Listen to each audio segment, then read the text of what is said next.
Welcome to the Elementary STEM Coach podcast. I'm your host, Naomi Meredith, a former classroom teacher turned K-5 STEM teacher and coach.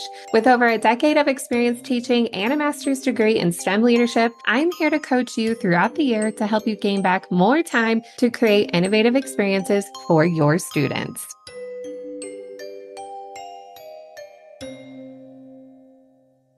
The other day when I was shopping at Trader Joe's, my Trader Joe's had all of the pumpkins decorating the outside.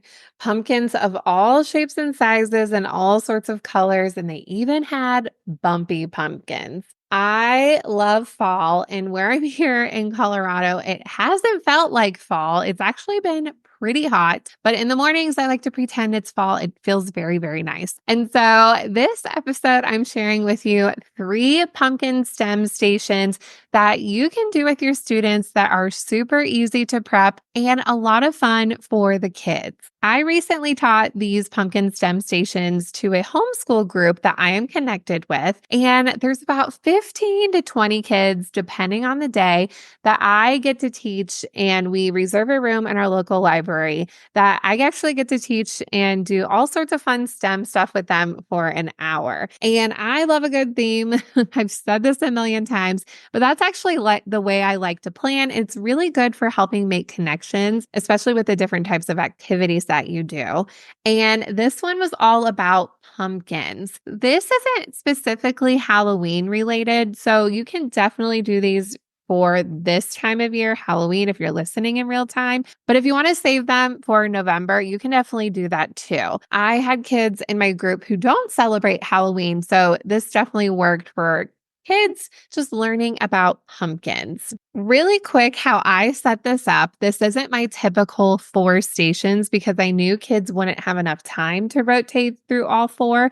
And so I had 4 groups, but I had 3 stations. And this is actually how it worked. The kids were in their 4 groups. So for me, I had a lot of different ages. So I actually leveled them by age when they were in their groups. I had 3 different stations. So robotics, a pixel art station, and I'm going to explain all of these.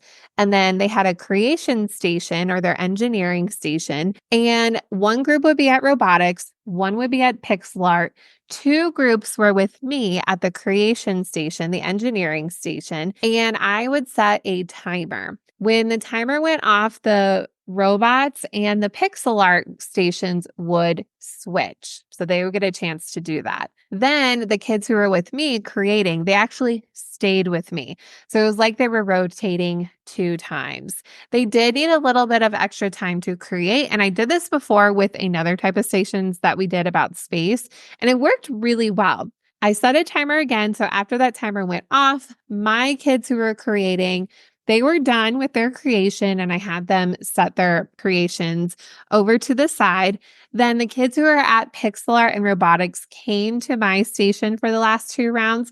And then my 2 groups who were with me, one went to robotics, one went to pixel art, and then they would do the switching. So it worked out awesome. They're the sweetest little group. I love working with them so much. I'm excited to see them in November, but this works really well if you can't do 2 days of rotations. I still have the 4 groups, but they rotated through all 3 because everything was pretty simple and they got to try it all out. So let's get into those pumpkin stations. The first pumpkin station was using a robot. I used the Code and Go mouse, but you could use pretty much any robot you have on hand. I have coding mats for many of the popular robots that you can print and create, which I keep a stash of those here in my home office. And what we did is students had images of the life cycle of a pumpkin. So starting from the seed all the way up to the adult pumpkin, and they could put the cards wherever they wanted on the mat, and they coded their robot to travel the path of the life cycle of a pumpkin. Once they got the hang of that, and if they had extra time, I also had a paper cube that is folded and taped together that had all the different images of each step of the life cycle of a pumpkin. They could roll the dice and then code their robot to go to that location. Even though my students were mixed in age from kindergarten all the way up to fourth grade. None of them actually had experience coding a robot before, even this simple type of robot. So it actually worked well for my mixed ability of students because this was their first time doing this and they loved it. The second station that we had was creating fall pixel art. I went online and I searched up different images of pixel art fall things. So leaves, pumpkins, corn, those types of things.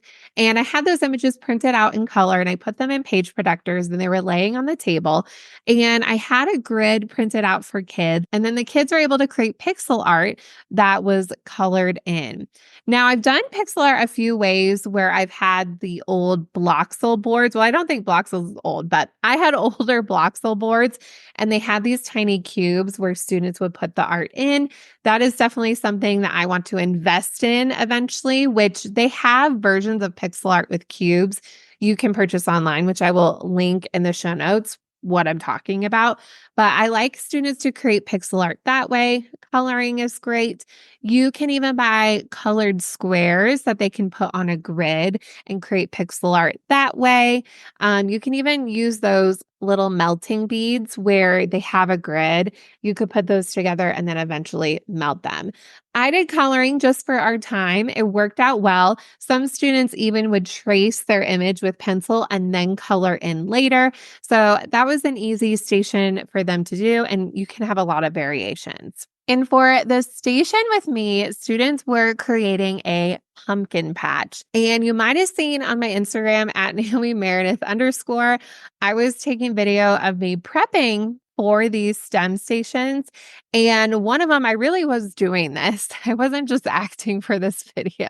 I really was doing this. I have a whole bucket of pom-poms and I was picking out all of the orange pom-poms because I didn't want kids to fight over, I want this color pom-pom. I want this color.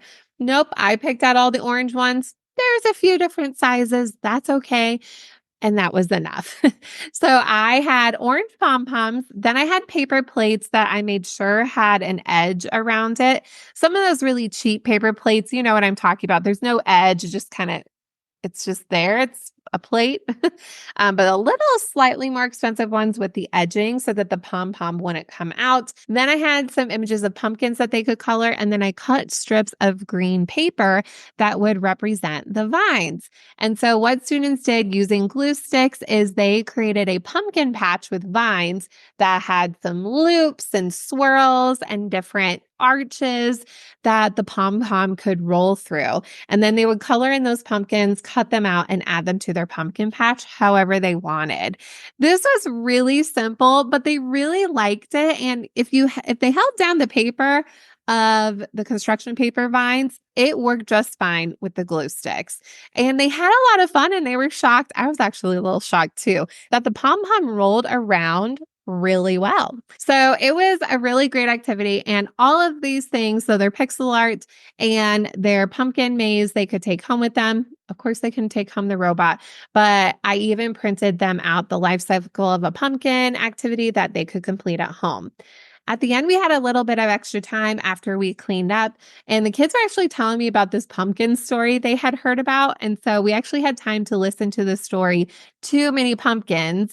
You'll have to listen to it. It's actually pretty cute. And it's also not really Halloween-y. And so that was a great ending to our time together. Let me know if you try any of these pumpkin STEM stations in your classroom. I will link everything in the show notes for you so you can find what you need and have a very pumpkin-y time. Thank you so much for listening to today's episode of the Elementary STEM Coach Podcast.